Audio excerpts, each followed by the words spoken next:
Viewers எல்லாரும் எப்படி இருக்கீங்க? இன்னைக்கு நம்ம வாங்க சாப்பிடலாம்ல. நம்ம பார்க்க போகிற ரெசிபி பீட்சா. அதுலேயும் அவனே இல்லாமல் நம்ம இதை செய்ய போகிறோம். ஈஸ்ட், தயிர் இதெல்லாம் எதுவுமே சேர்க்க போகிறதில்ல. இதனால நம்ம நல்ல சாஃப்டான பீட்சா செய்ய போகிறோம். இது எப்படின்றது பார்க்கலாம் வாங்க. நம்மக்கிட்ட அவன் இல்லைனாலும் நம்ம எல்லா வித பேக்கிங்கும் வீட்டிலே செய்யலாம். நான் இந்த மாதிரி ஒரு பெரிய பாத்திரம் வச்சுருக்கேன். இது நான் பிரியாணிக்காக வாங்கினது. இதில் நல்லா டைட்டாக ஒரு லிட்டு இருக்குது. இது அலுமினியம்லேயே செஞ்சது. ஸோ அதனால் நல்லா ஹீட் ரீட்டைன் ஆகுது. நான் நான்ஸ்டிக்கில் இது வரைக்கும் செஞ்சு பார்த்ததில்ல. ஸ்டீலில் நான் செஞ்சுருக்கேன், ஒரு முறை செஞ்சு பார்த்துருக்கேன். ஆனால் அது செஞ்சதுக்கப்புறமா பார்த்தீங்கன்னா அடியிலெல்லாம் ஒரு மாதிரி தீஞ்சு மாதிரி வரும். அது அப்புறமா நம்ம எவ்வளோ வாஷ் பண்ணாலும் போகாது. இதில் பார்த்தீங்கன்னா நல்லா எனக்கு ஹீட் ரீட்டைன் ஆகுது. ஸோ இப்போ இதை எப்படி பண்ணுறதுன்னு பார்க்கலாம் வாங்க. முதல்ல பீட்சா பேஸ் ரெடி பண்ணிக்கலாம். அதுக்கு 1/2 டீஸ்பூன் அளவுக்கு பேக்கிங் சோடா எடுத்துக்கோங்க. அது கூடவே 1/2 டீஸ்பூன் அளவுக்கு எலுமிச்சை பழத்தோட சாறு அதை சேர்த்து நல்லா மிக்ஸ் பண்ணிக்கோங்க. இந்த மாதிரி நிறைய பபிள்ஸ் வரும் அதில். இப்போ ஒரு பவுலில் 2 கப் அளவுக்கு மைதா எடுத்துக்கோங்க. அதோட இந்த பேக்கிங் சோடா சேர்த்துருங்க.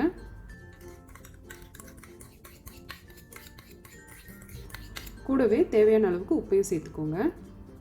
இப்போ தண்ணி கொஞ்சம் கொஞ்சமாக சேர்த்து நம்ம இதை நல்லா அந்த சப்பாத்தி மாவுலாம் பிசைவோம் இல்லையா, அதே மாதிரி நல்லா பிசைஞ்சிக்கலாம். இப்போ இதில் 2 டீஸ்பூன் அளவுக்கு எண்ணெயை சேர்த்துக்கோங்க. இப்போ நல்லா ப்ரெஷர் கொடுத்து நம்ம இதை பிசைஞ்சிக்கலாம்.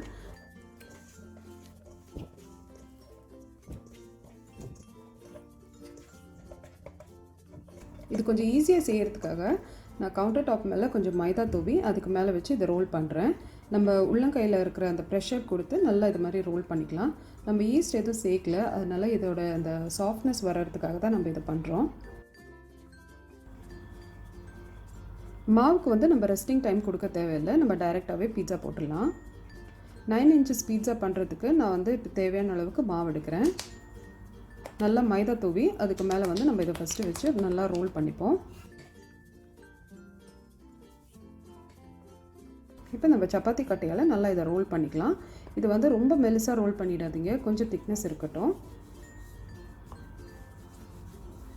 மாவு ரோல் பண்ணும்போது எல்லா இடத்துலையும் சீராக இருக்கிற மாதிரி பார்த்துக்கோங்க, இல்லைன்னா பீட்சா நல்லா இருக்காது.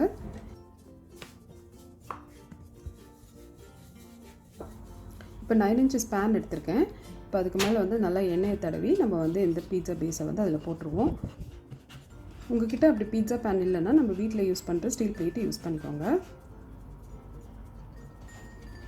இப்போ இது ஓரத்தெல்லாம் நல்லா இந்த மாதிரி அட்ஜஸ்ட் பண்ணி நல்லா ஒரு ஷேப் கொடுத்துருவோம். இப்போ ஒரு ஃபோக்கால் இந்த மாதிரி நல்லா குத்தி விட்டுருங்க. இந்த ஹோல்ஸ்னால அந்த பீட்சா பேஸ் நல்லா வெந்து வரும்.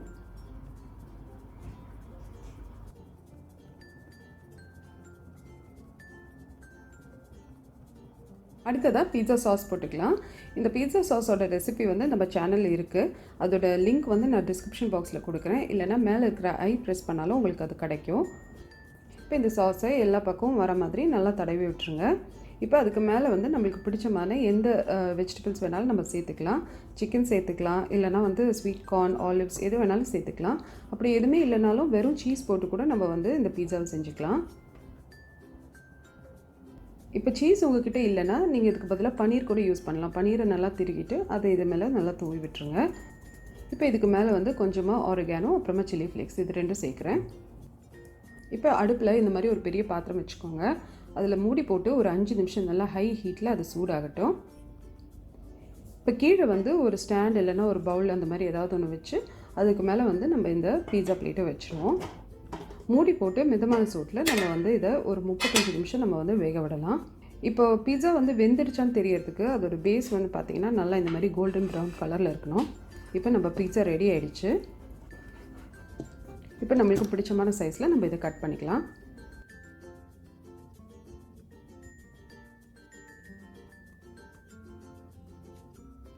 இந்த லாக்டவுன் டைமில் கம்மியான பொருட்கள் வச்சு எப்படி பீட்சா செய்கிறதுன்றதை பார்த்தோம். நீங்களும் கண்டிப்பாக ட்ரை பண்ணி பார்த்து உங்கள் ரிவ்யூஸ் அண்ட் கமெண்ட்ஸ் சொல்லுங்கள். வாங்க சாப்பிடலாம்.